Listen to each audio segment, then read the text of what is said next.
I want to read a poem called Ancestral Echoes that honors our ancestors and those who came before us.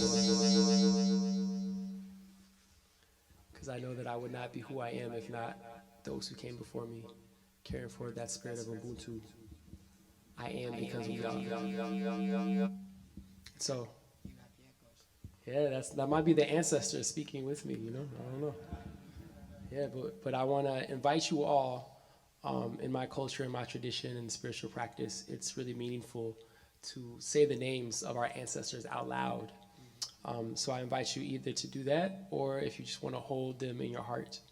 And sometimes it could be ancestors that you're directly related to by blood, or also the chosen ancestors, those who inspire us and encourage us and motivate us to be our full selves. But this piece is called Ancestral Echoes, a reminder to honor our ancestors.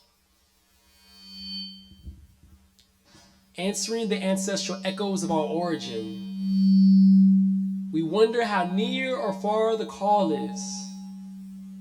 From the stars or in the dust, foreign or indigenous. The Creator's provisions hidden within the rhythms pulsating against our skin, against our skin, against our skin. The Creator's provisions pulsating against our skin. I walk in the strength of 4,000 ancestors who loved me into existence, who loved me through their persistence, who love me wherever I stand. They're standing with me, and nothing can stand against us. I claim both the horror and the glory of all those who came before me, and I carry forward the best of them. They survived so I could be alive, and now I am a living testament through which they resurrect again.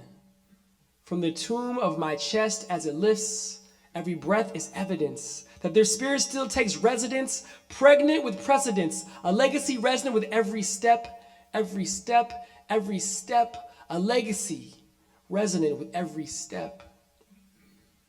Through hopes and hardships, they crawled and marched across oceans, broken to return home again, whole again.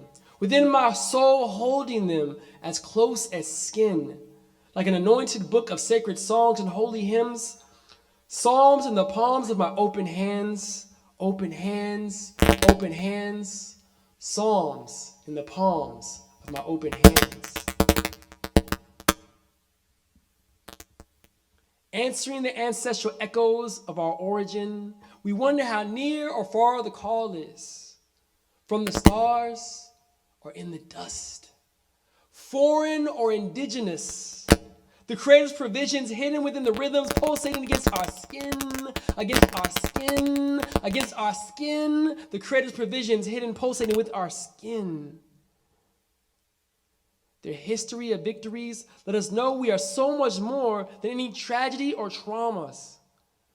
The greatest tragedy is actually those who deny and dishonor us.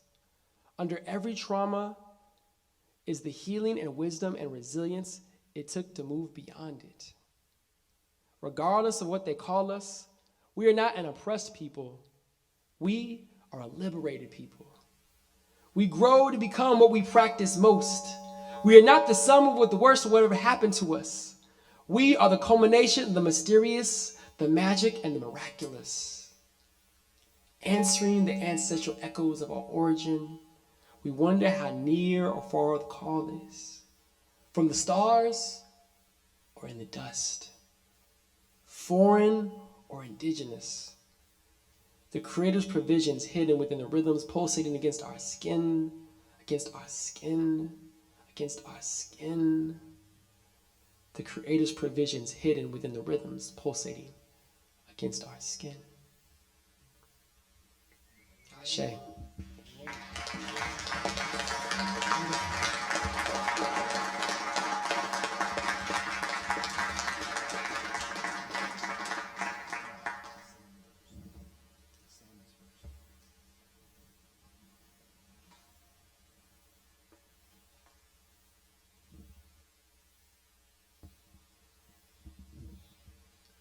We are the magical and the miraculous.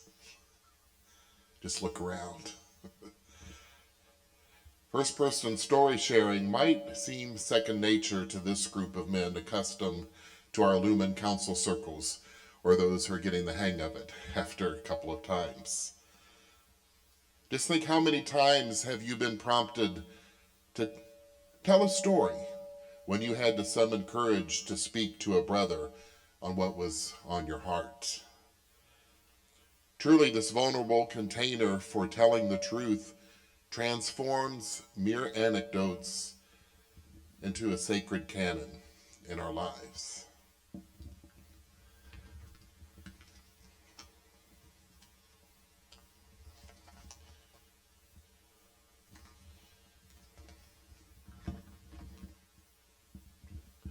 I'd like to welcome up here Sam Moore. I didn't know until recently that I would be introducing a man that I deeply love, for he became my instant brother as soon as we connected, first through being one of the little squares on an Illuman Zoom, a virtual council screen. And it turns out we have the same birthday. And we both are leaders in the same small Christian denomination. And we both love the songs of our formative years. Just 3 years ago, Sam and I brought churchmen and Illuman men together at a meditation center near his home in Columbus, Ohio. And we gathered across races and faiths and ages, income levels, interests, talents, for an incredible retreat honoring the vernal equinox to embrace the changing seasons in our lives and the equal portions of light and shadow that we face each day. So let us welcome, as if Cat Stevens entered the room, here's my brother, Sam Moore.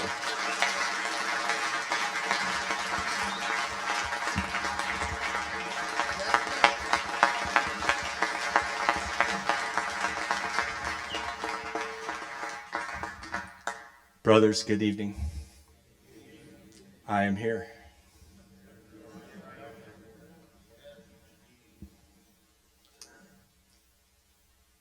I didn't expect to get a call to make an offering like this, but here I am.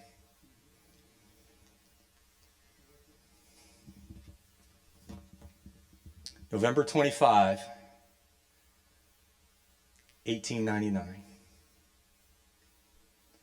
was the date of birth of Lawrence Oates Stokes in the little town of Monticello, Kentucky, about 20 miles north of the Tennessee border and hard on the banks of Lake Cumberland.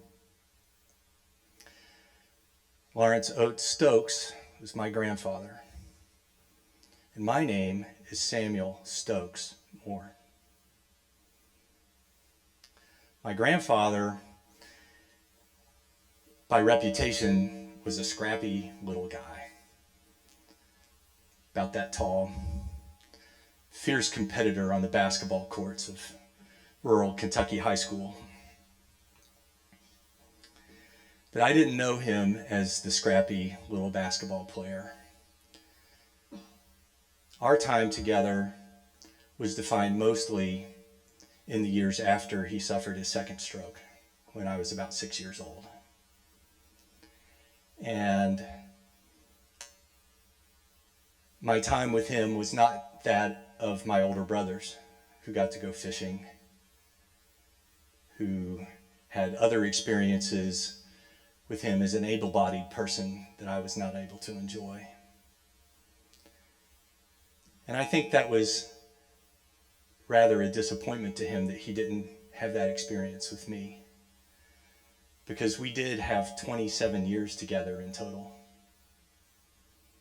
He lived many, many years after he suffered his second stroke. And what I did not appreciate at the time was the richness of his legacy and what was happening in those years. My oldest brother was named for my grandfather. His name is William Lawrence Moore, and he goes by Larry. Larry's 10 years my senior. And I don't think that my brother would have ever anticipated that he would participate in the legacy in the same way that my grandfather did.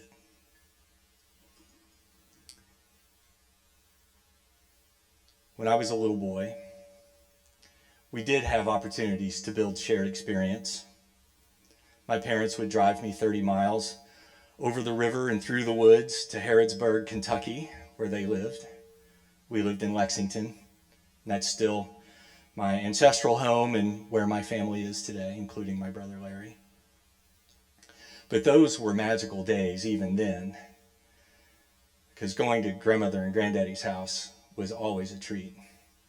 It was a treat for my parents and my brothers in ways I didn't fully appreciate when I wasn't there with them, but there was always popcorn in the wire mesh popper,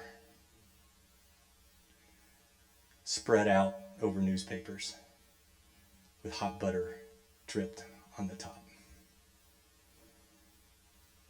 There was always the trip to the Stone Manor restaurant where my grandparents knew everybody.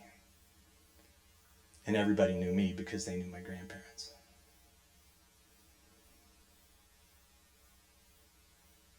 And then there were the aspects of my growing up where I lived into the scrappiness of my grandfather. I was a budding athlete, I suppose you could say, and I loved baseball. And even though my grandfather never played baseball, I can't remember any one of my Little League games when he wasn't there. And right there with him was my brother, Larry. Those were really, really special experiences. And if there's a funny moment in this, it's that they were there to see me pitch my very first no-hit baseball game. And they were there when I gave up the walk-off home run to lose the championship that same season.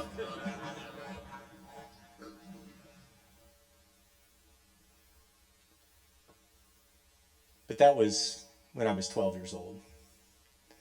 And in the years after, when my grandmother could no longer take care of my grandfather, my parents provided a legacy to me and my brothers that was just unbelievable when my grandparents moved in with them. And they lived with them, do my math here, for 15 years before my grandfather passed. They brought them into our home, and as a teenager, I lived with them. When I went off to college, I came home to them. My grandfather could not talk, could not use his right arm. He walked with an unsteady gait. But he loved to go on car trips. He loved to get out of the house and get away from my grandmother. And we would just drive. And we would just drive. Not saying a word, just driving. Just taking in the beautiful bluegrass countryside around Lexington.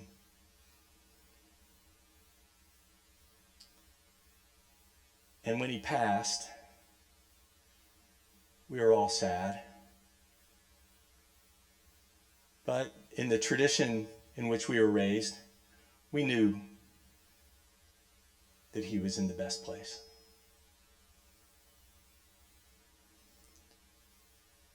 He lived with such grace and dignity in his infirmity.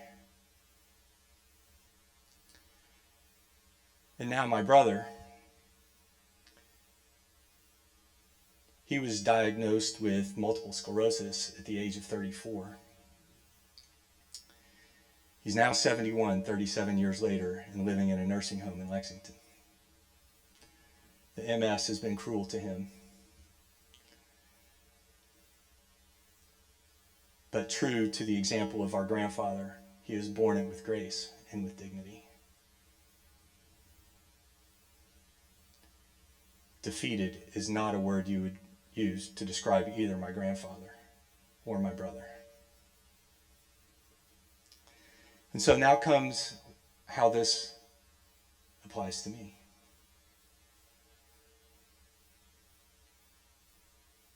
The day of the retreat that Paul drove to Columbus to lead was the first day of immunotherapy cancer treatment for me. And Paul very much wanted to go to the hospital and be part of that experience, but he respected that my wife and I wanted to do that together. Doesn't mean that we didn't have a great time the night before watching videos and tipping a few savory beverages, and we really had a wonderful time.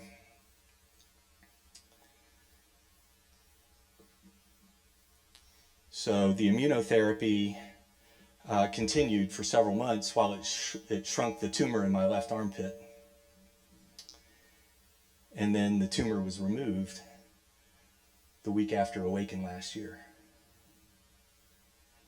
And those of you that I had an opportunity to visit with last year I may have shared that with you, that was coming. December came,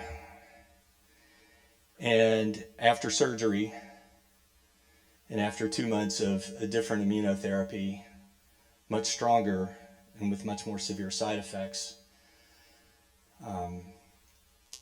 I spent the better part of the month of December in the hospital recovering from a near lethal drop in my blood chemistry.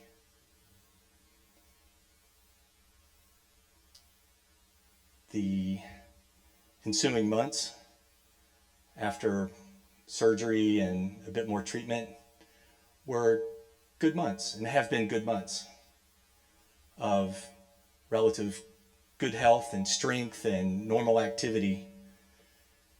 And then in July, a second tumor emerged, and it was removed.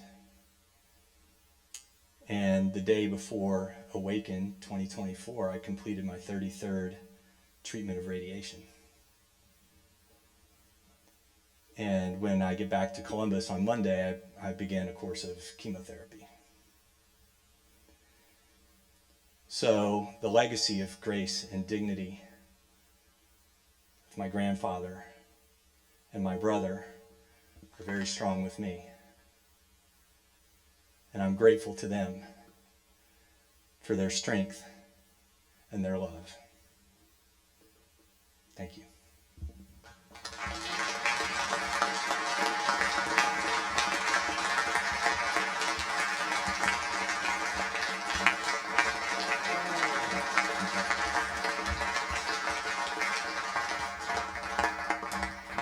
Order of adjustment.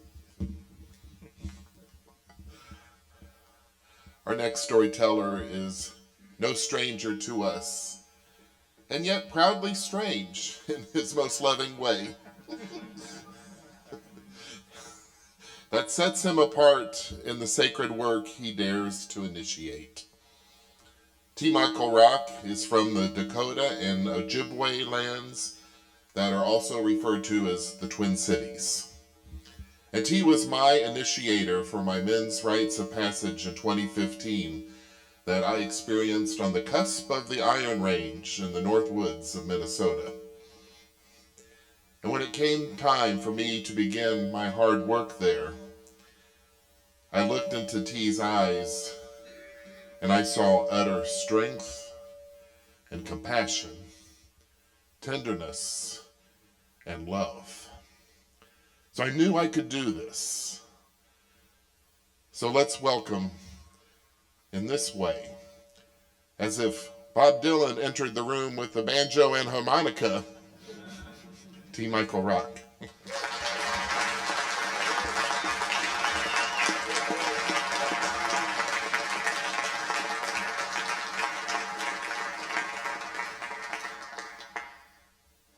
I want to take a moment for all of us to kind of look into that camera over there and wave hi to our online friends. We love you. Thank you for being here.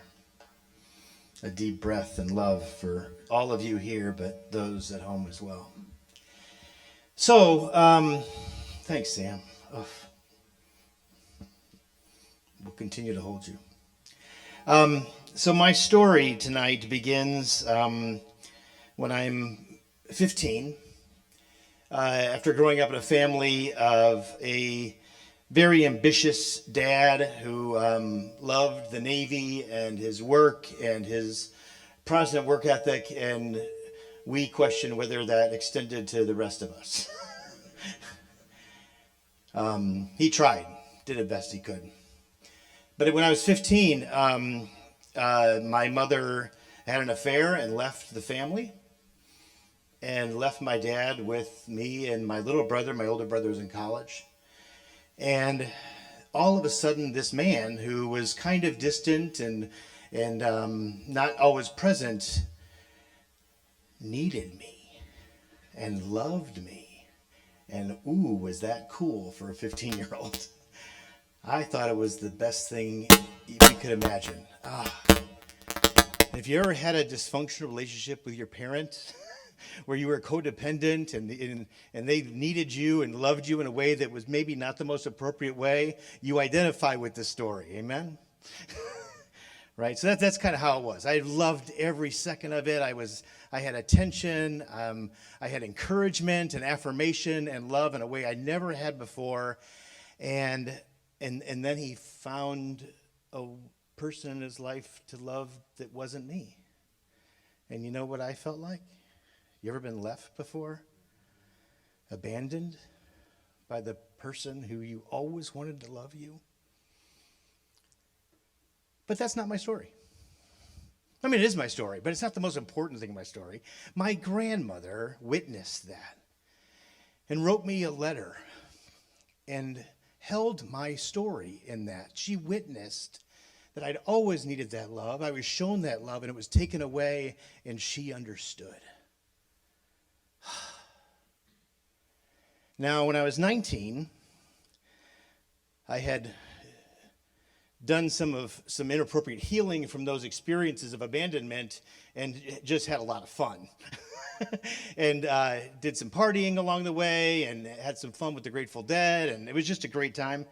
And I came back home for some reason to live with my dad and my stepmom, and I didn't get along with them. I was too independent and not very nice at the time, and they didn't appreciate what I brought into the system.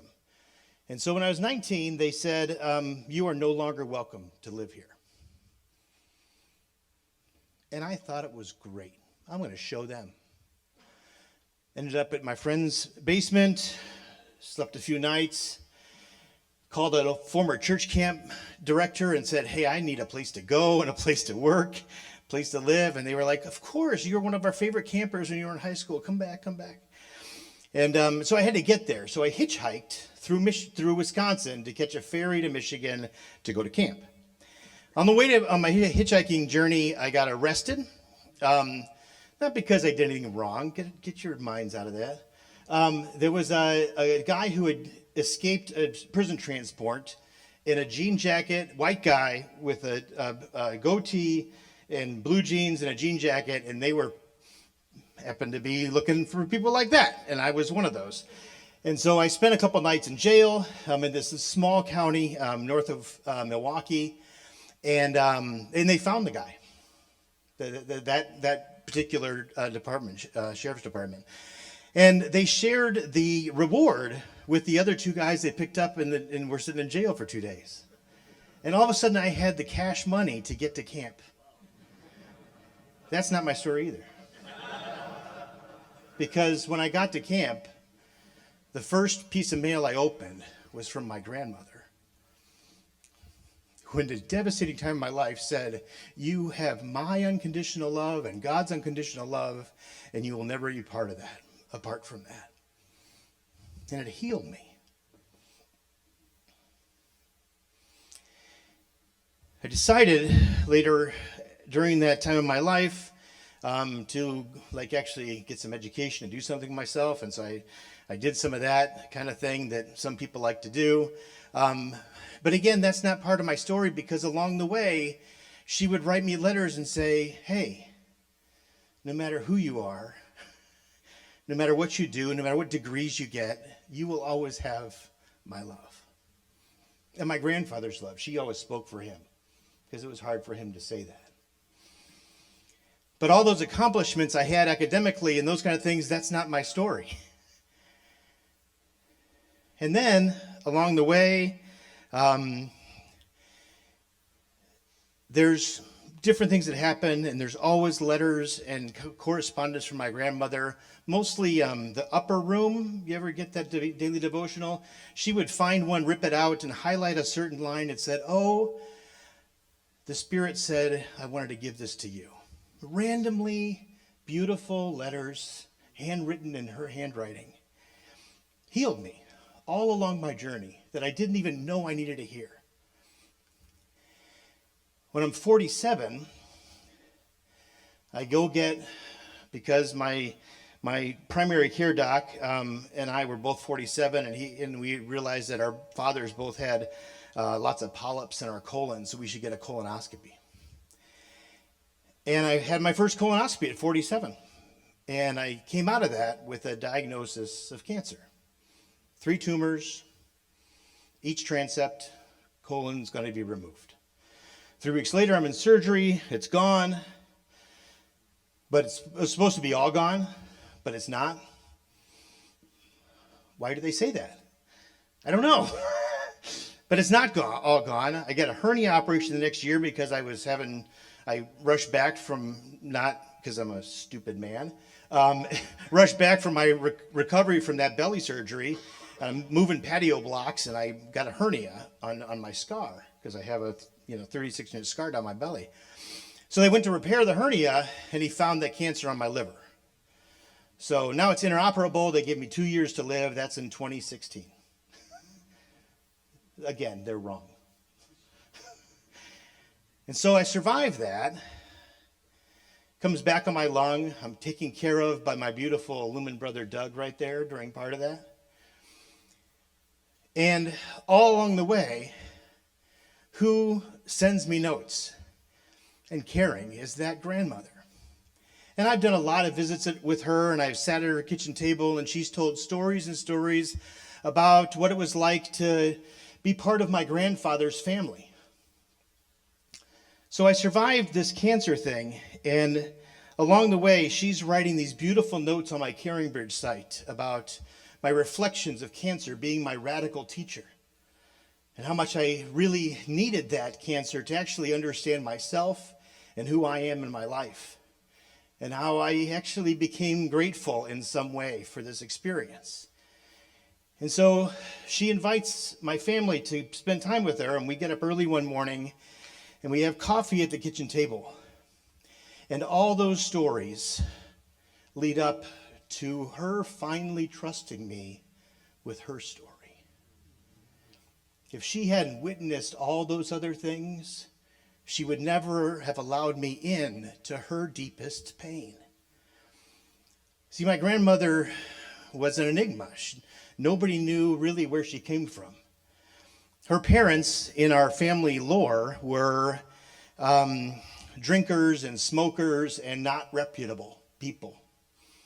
And my aunts and uncles never wanted to go to their house because it was just smelly, and their parents were always uncomfortable being there, and so it was never a positive experience.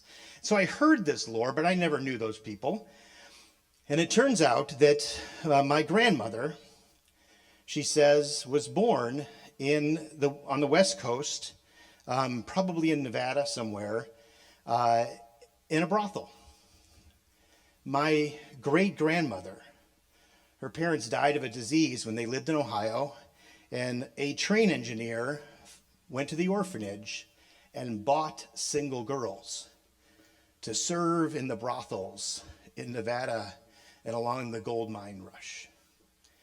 And so my great-grandmother was one of those women who served and entertained and did what she was being paid to do. And my grandmother just felt shame around that. She was born in that environment. Her little brother was born in that environment. And another train conductor came at one point, who may or may not have been her father, and brought them to St. Louis, where they settled when she was 10 years old. And she trusted me with that story because she needed to heal her pain before she died. And if I hadn't gone through what I went through and she had not witnessed my own growth and my own ability to hold my pain, then she was able to trust me with hers. And friends, that's my story. Thank you.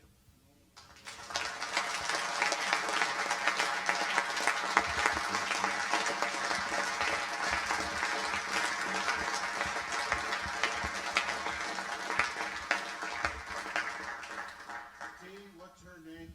Jean, place it. Thank you.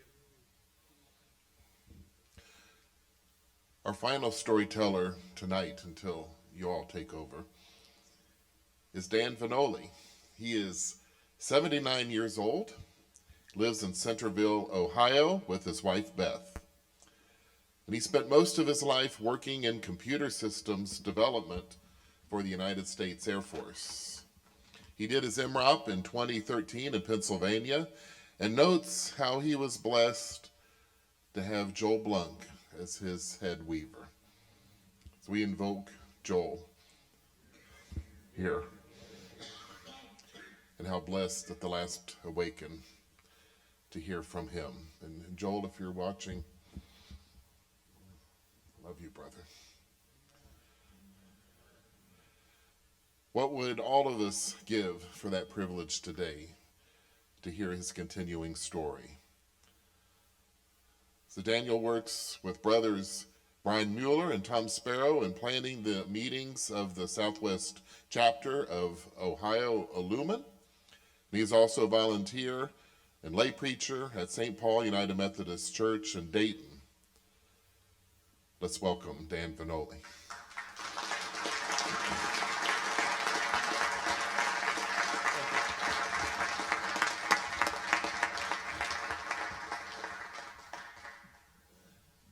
Good evening, brothers. First of all, I'm humbled by the two stories I already heard here tonight. If my story had a title, it would be, "Help Me, I'm Becoming My Parents." I confess that I've had that thought or fear numerous times in my life, and each time I found myself imitating a habit of my parents that growing up either got on my nerves or worse, I was ashamed of. Let me explain by telling you a little of my family history. My paternal grandfather was Domenico Paolo Vanoli, or in America it would be just Dominic Vanoli. He was born in Vercana, Italy, which is a small mountain village overlooking Lake Como. He had 8 brothers. Being the oldest of 3, they were told to leave and make their fortune elsewhere so they could give up their jobs, their stonemason jobs, to their younger brothers. Now the 3 of them traveled to Oxford, England, and they opened up an Italian ristorante. And there was a waitress there named Mary Irons, and Dominic fell in love with her. And they were married, and on their honeymoon, they traveled to St. Louis for the World's Fair in 1904.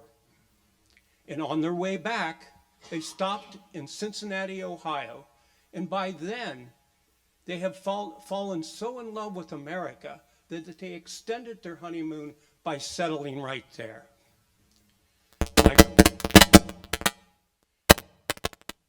My grandfather Dominic opened another Italian ristorante, but he lost it in a pinochle game, demonstrating the reckless gambling passion that I'd inherit. After that, he sold fruits and vegetables for his living, and Dominic and Mary had 4 daughters and 1 son, my dad, Joe. Now, my dad married late in life, but he still had 5 sons and 1 daughter.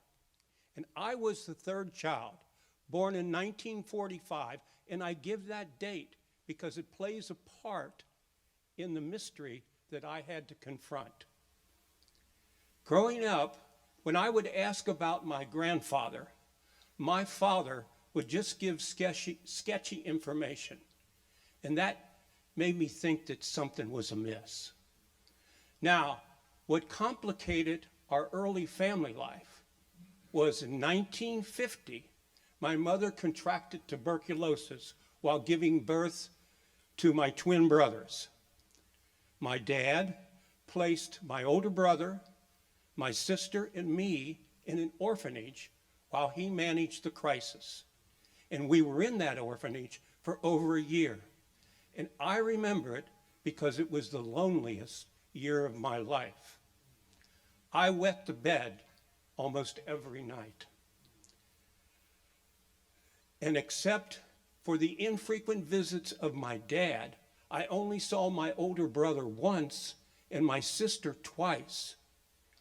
Once my sister saw me running with my shoes untied on the playground, and she ran up to tie them, but a nun stopped her and refused to let her help me. About a little over 20 years ago, and this was 10 years after my dad passed, I came across copies of these letters that my grandfather had written back to Italy, and they were all dated 1951.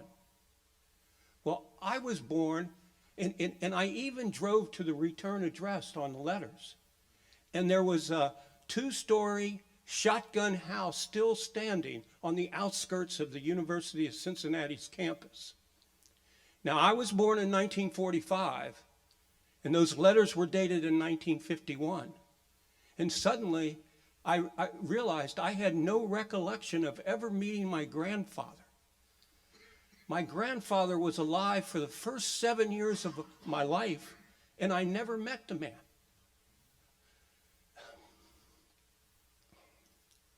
And what's worse is when we were in that orphanage, he was only a few miles away.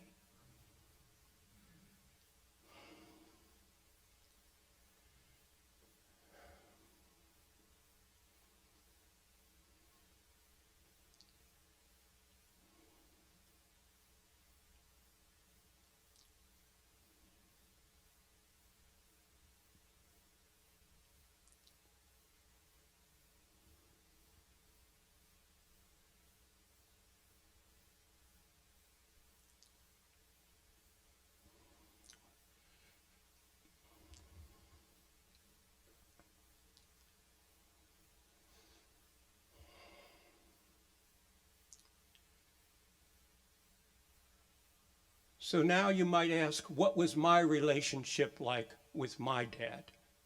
Well, in a word, it was distant. In truth, we never did much together. We both rooted for the Reds, and I do remember he took me to 2 Reds games in Old Crosley Field, and I got to see Willie Mays and Willie McCovey hit home runs and beat the Reds 7-6 in extra innings. So as a kid, that had to mean something to me.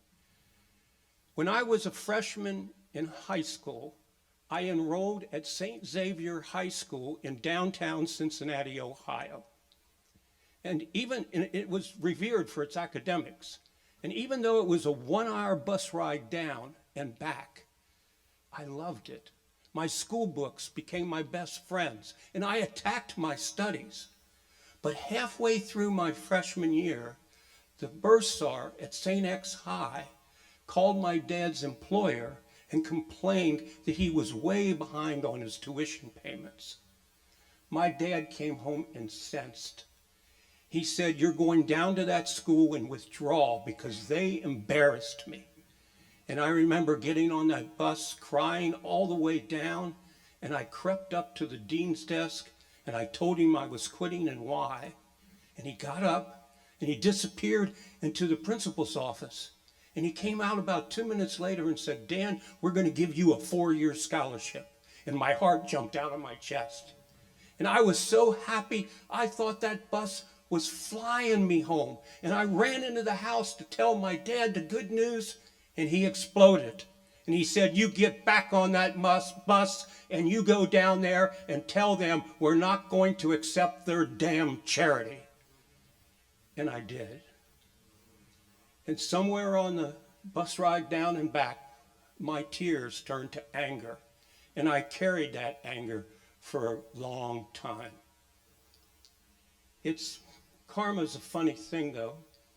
I ended up getting a full scholarship to Xavier University, and I became the first one in my family line to graduate from college. But then came 20 plus years of my me first life, where I plowed through 2 failed marriages, and I was in my 3rd. But somewhere in the 40s, I began to wake up and wise up, especially about my dad. I had to face the cold, hard facts. My dad had 6 children to raise, mostly by himself.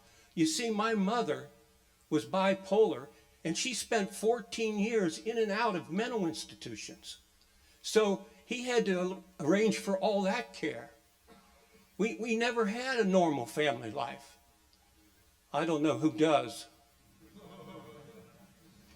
But I began to recognize that my dad had done the best he could. And seriously, I had to admit to myself, I could not have done as well as he did with the hand he was dealt. Now, I wish I could say there was a dramatic moment of reconciliation between my dad and me, but there wasn't. But over the years, my anger mellowed, and finally it disappeared, especially in the last decade of his life.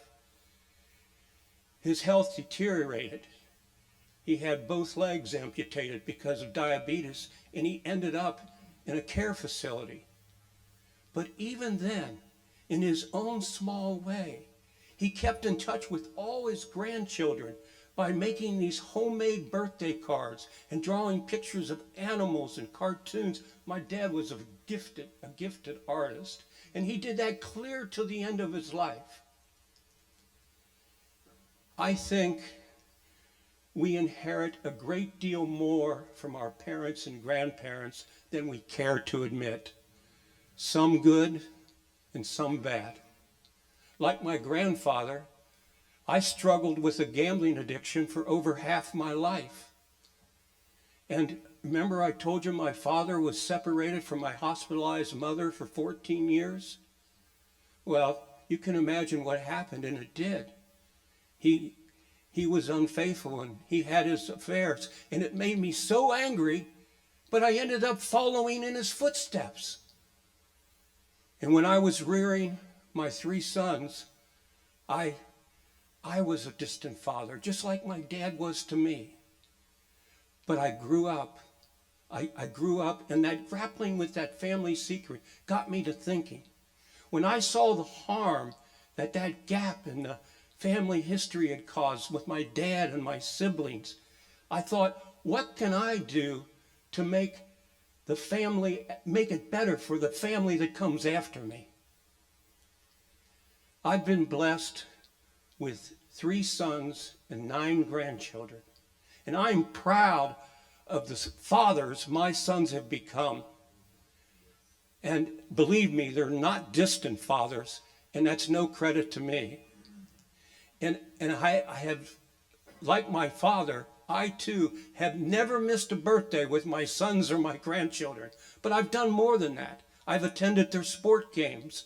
I've played video games and board games with them. I've made meals for them. I've watched movies with them. But I've done something better. I've had conversations with them. I've found out about their feelings and their dreams. And when any of them come to me with their troubles, I sit and listen.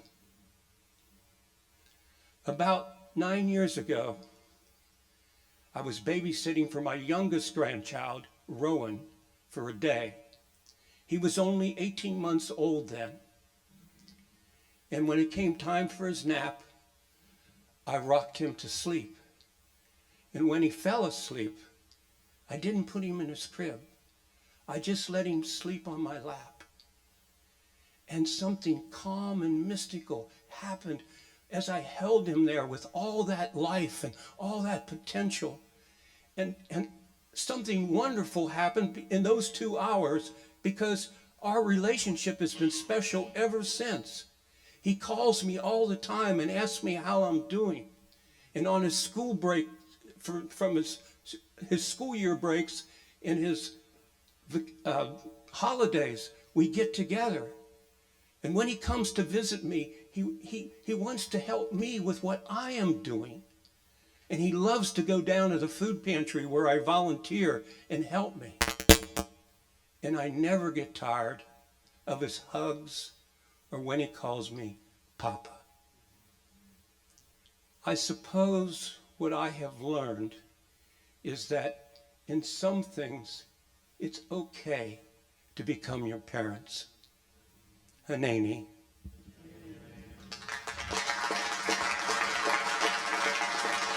I'm sorry, I screwed that up. Oh, no, you didn't. It was perfect. Absolutely perfect.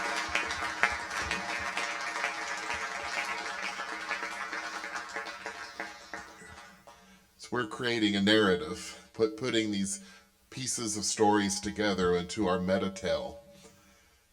It's a beautiful. Sorry. Not the last stories. We're going to be sharing some more Scary stories. Here's how our Scary stories tonight are going to work. Tattoos and body piercings have been understood for ages as marking a rite of passage. That's my sweet spot. Indeed, circumcision in the ancient days and in many cultures was an initiation. It was an entrance into the community by a cutting of the flesh to enter into one's humility and brokenness. Now, tattoos and cuttings and piercings today are regarded as intentional scarring to mark a milestone toward manhood for many, or for remembering a loved one, revealing an inner passion, or finding a narrative for one's identity.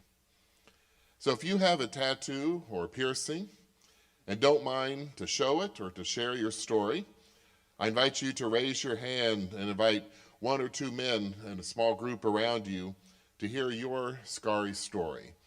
And for those online, if you want to show it on your Zoom screen or type into the narrative your Scary story about why and how and just the backstory behind your tattoo or your piercing, please do so. So how many have a tattoo that you wish to share, or can you share?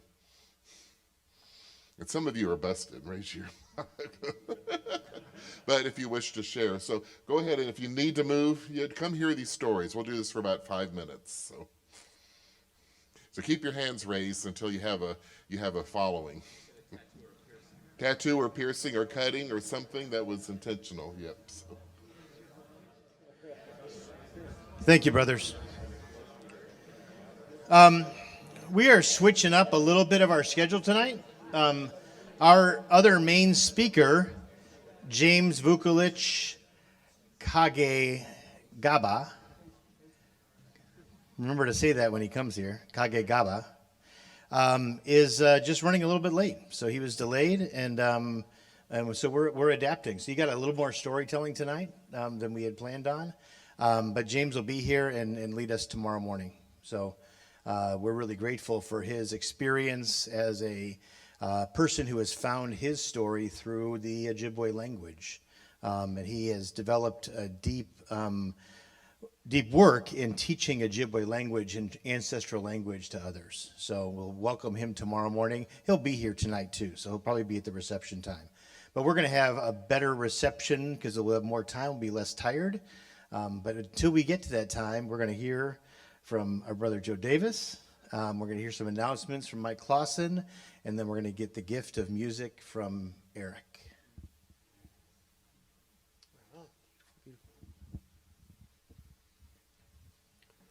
Wounds, a reminder of healing. I cry because I can see all the wounds in your heart. The wounds in all the places you don't feel love. The wounds in all the places you've been hurt. The wounds in all the places you've been abandoned and rejected by others and yourself. I cry because I would heal every one of those wounds if I could, but I can't. I can only let my tears wash my wounds, my own wounds, until I remember a God within me who loves us all back to wholeness. Wounds. Thank you.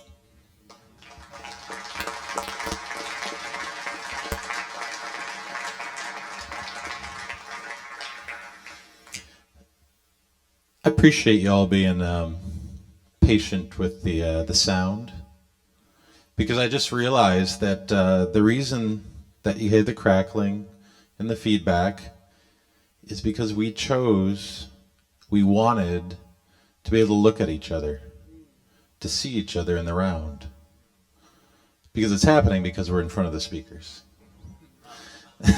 It's the trade-off, and we knew that was going to be the case. Our sound team told us, hey, this is going to happen. There's not much we can do about it. And we said, this is too important to be able to see each other like this. So thank you. Like T. Michael said, we get to enjoy a little bit more reception time. So let me tell you what's happening with that. It's a bit chilly out there, if you hadn't noticed. So we're moving it indoors. Those doors into the building, we're going to set up the tables in there. There's a cafe area with some tables and some booths, and it'll be nice. If you still want to sit outside, you can. We're not going to stop you. And hopefully the fire pits will be going. We did ask them to get the fire going again, so if you want to sit out there, I know that's kind of nice. Right off of the cafe area, in the grant room, we're going to be showing Coco. Has anyone seen Coco? Yeah, it's a Disney film about all of this, about Dios de los Muertos and ancestors and connection. So it'll help us. If you're not familiar with all of this that we've been doing, the movie will actually give you a pretty good introduction to the culture and the meaning, and it's just a beautiful film, and it's short. It's a Disney movie. It's like an hour and a half. So let's see. Yeah, we'll get that started about 9:15, and that way it'll be done before 11. And so you can grab your food, go into the room, watch a movie, chillax. We'll also have the marketplace open as you guys are leaving. So if you haven't gotten your T-shirt yet, grab it. There's a couple other excellent marketplace tables over there too. So yeah, take your time. We're not in a rush. And that's it. Anything else? We all good? Tomorrow? Yes. Did we decide we're still doing it outdoors? Yes, still outdoors. So down by the dock, by the dining hall. 7:15. 7:15. And breakfast at 7:45. And I believe the first session at 8:45. So we'll see you then.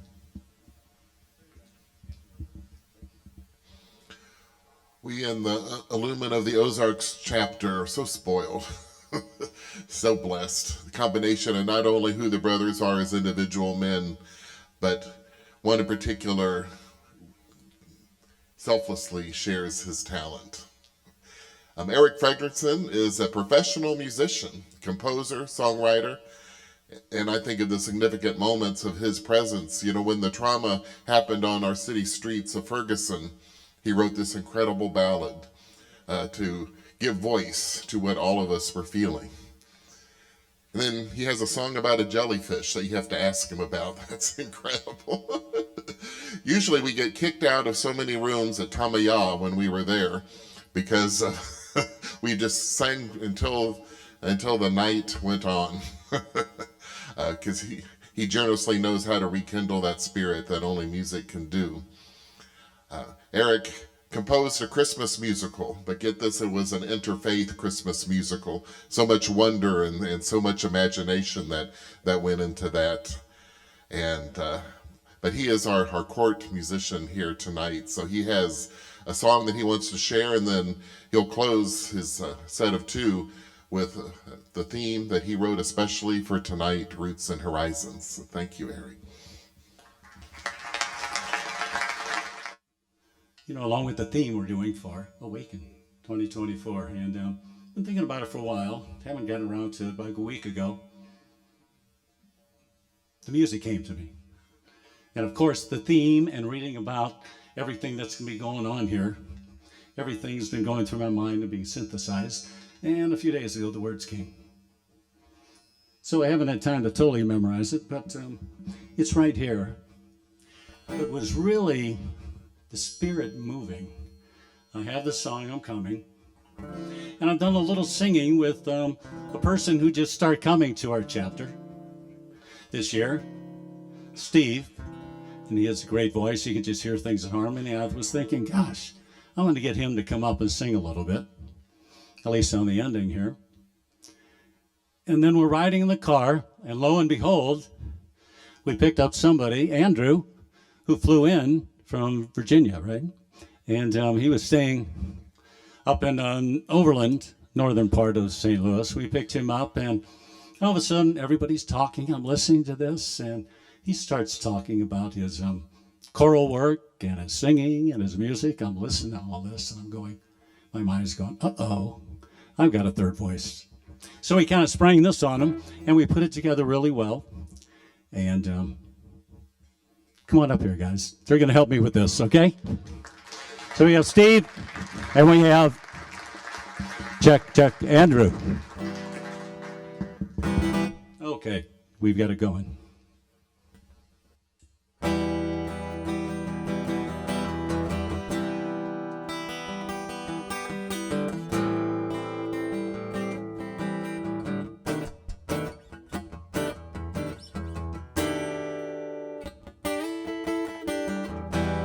Where did you come from? What's in your DNA? Oh, let me get closer here. Let's start this again so I can see this good. Okay. Where do you come from? What's in your DNA? All those before you trying to find their way through struggles and questions. Now you're here today.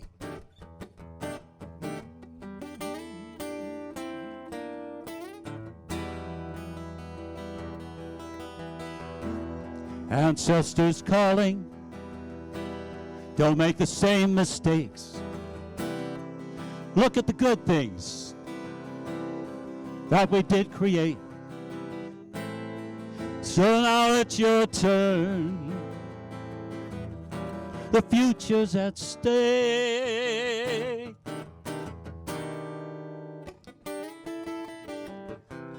Now is the time to let it show.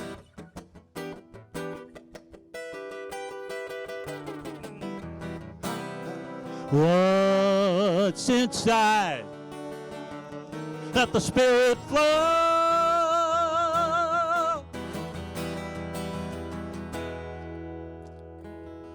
It's all about love.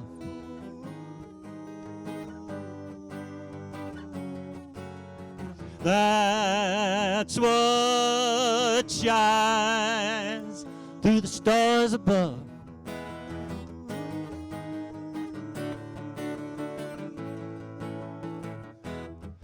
Together we will be and help the world to see.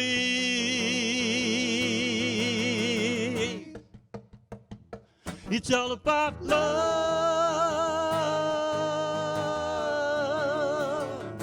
It's all about love.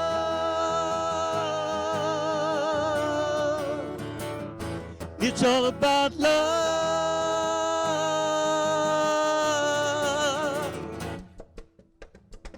It's all about love.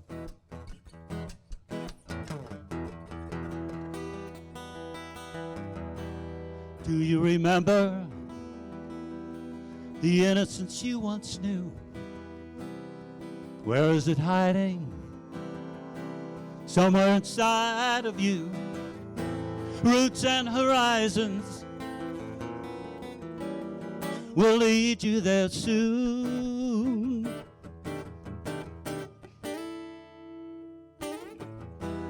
The past is over, but we still feel the pain. The trauma still lingers. Time to let go of blame. Embrace forgiveness. There's wisdom to be learned.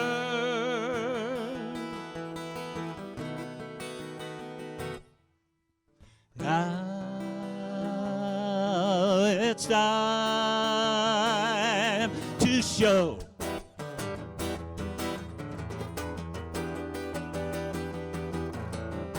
your traditions. Let it show.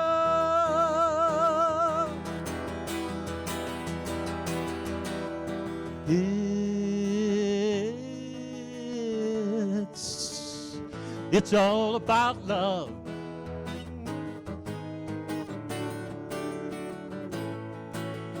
That's what shines from the stars above.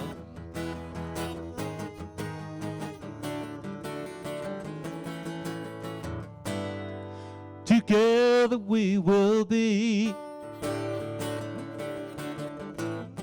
and help the world see. See, it's all about love.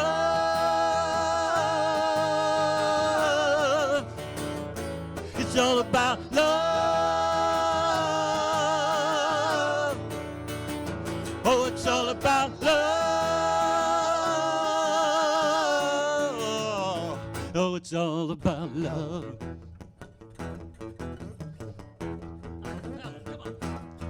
About love.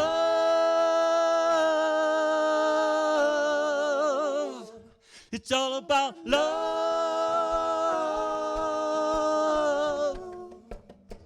It's all about love. See, it's all about love. Oh, it's all about love.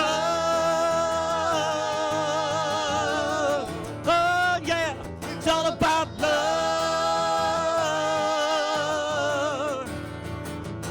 It's all about love.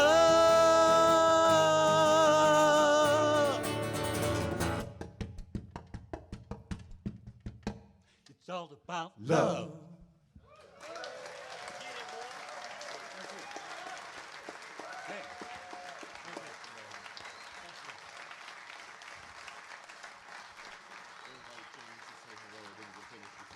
Good. Don't go anywhere. It's all about love. Isn't it? It is. Hey, friends, let's show some love. James Vukolich, Kagegaba.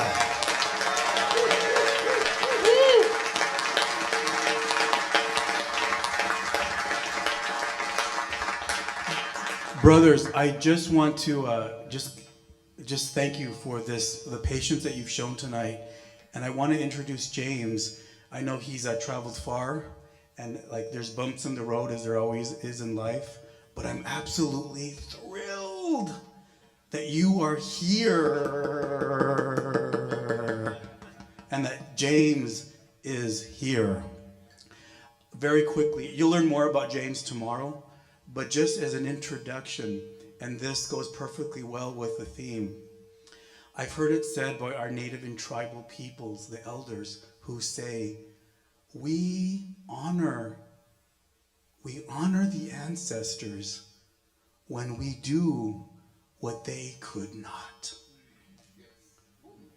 And it's not about the ladder and the stuff. It's about the forgiveness, the releasing of shame, anger, blame, and hatred. You, brothers, you honor the ancestors when you do what they could not. With no further ado, and just briefly, James Vukolich. How could you get me great?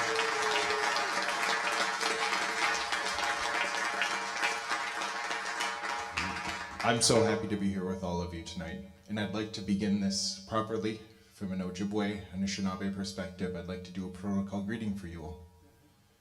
Bonjour indanoy magnatok, vanin, kage gabo indijinikas, mikanak indudem, mikanak wajawing indunjaba, besho kakabakang indanongom, ingichi migwech wendem jayayan opoma migwech bijayig, migwech bisendawyig. And what I said there in the Ojibwe or Anishinaabe language was, hello, all of my relatives. My name is Kage Gabo. That means he who stands eternally. I'm also James Vukolich. I'm Turtle Clan. I'm a descendant of Turtle Mountain. It's an Ojibwe reservation about 30 miles south of the border of Manitoba and North Dakota. I live close to Gakabakong, the place of the falls, Minneapolis, Minnesota. And I am so grateful to be here with all of you today. And I wanted to thank you all for listening and for coming out. And I'm feeling just a very bit humbled to be a late arrival. Maybe some levity showing up on Indian time. I'm so sorry about that. Oh my gosh.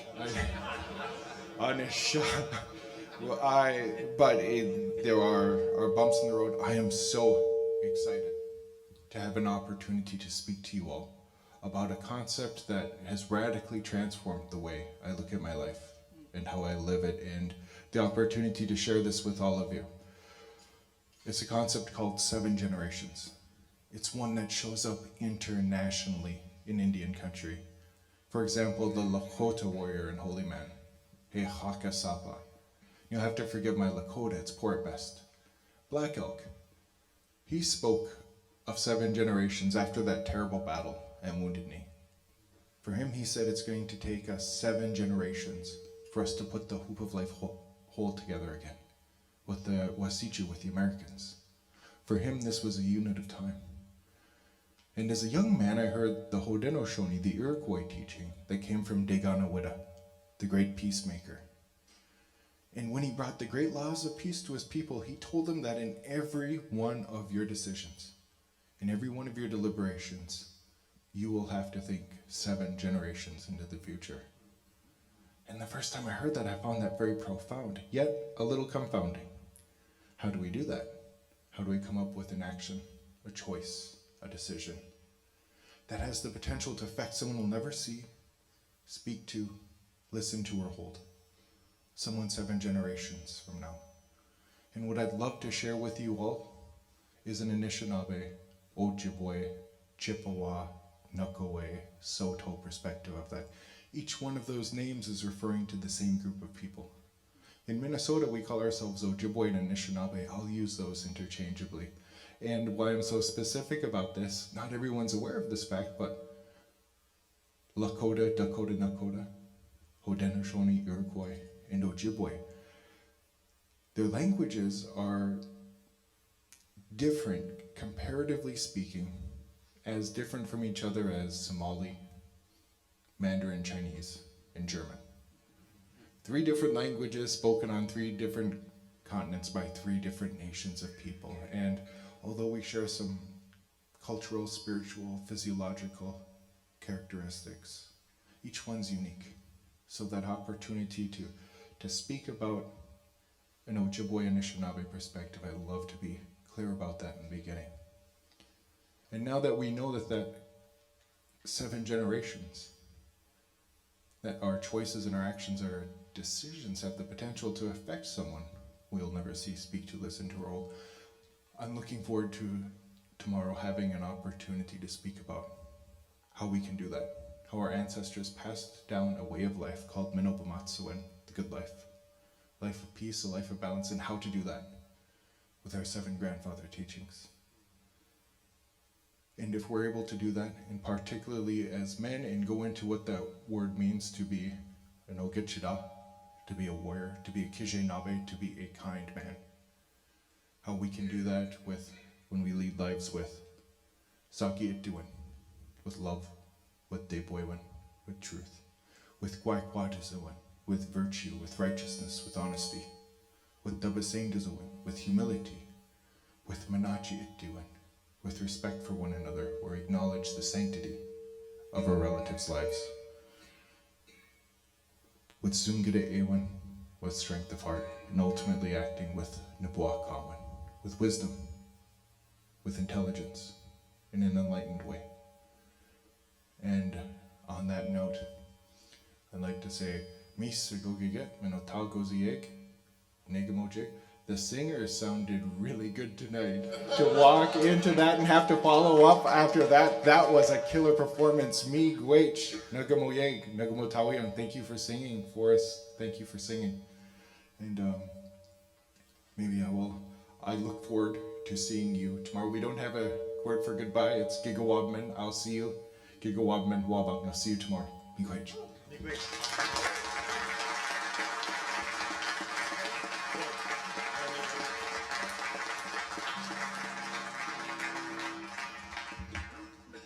I must say it's an honor to be up here and share all these microphones with everybody I've heard up here, so it's quite an honor. I'm going to wrap it up with a song I wrote when I was at a pretty down and out dark place in my life, and from a lot of the stories I've heard, a lot of people have been, whatever the situations are, someplace like this.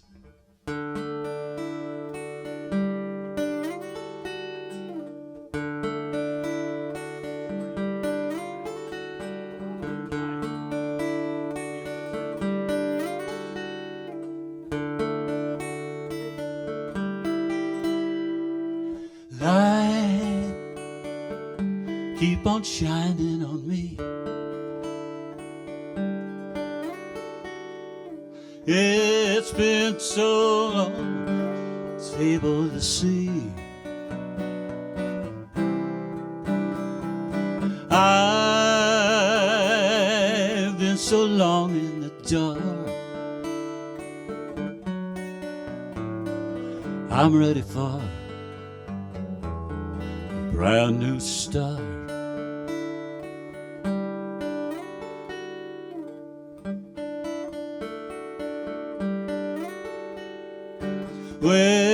Where do I go from here? The path is surely not clear, but give me one day at a time. I'll give my best, follow the signs. Shine down on me. Well, I've been down on my knees. Give me hope. Oh, give me love. Give me faith in the stars above. Ooh, that shine down on me. Keep on shining down on me. Oh, keep shining. Ooh, keep shining. Keep shining. Shine, shine, shine down on me.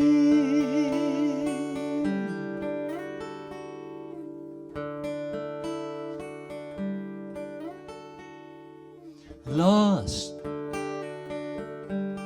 Thought I'd never be found. Can't find your way with your feet off the ground. Oh no, then you came and transformed my life. Oh, I'm so glad I kept rolling the dice. Shine down on me. See, I've been down on my knees. Give me hope, ooh, give me love, give me faith in the stars above. Oh, that shine down on me. Keep on shining down on me. Oh, keep shining. Ooh, keep shining. Oh, keep shining. Shine, shine, shine down on me.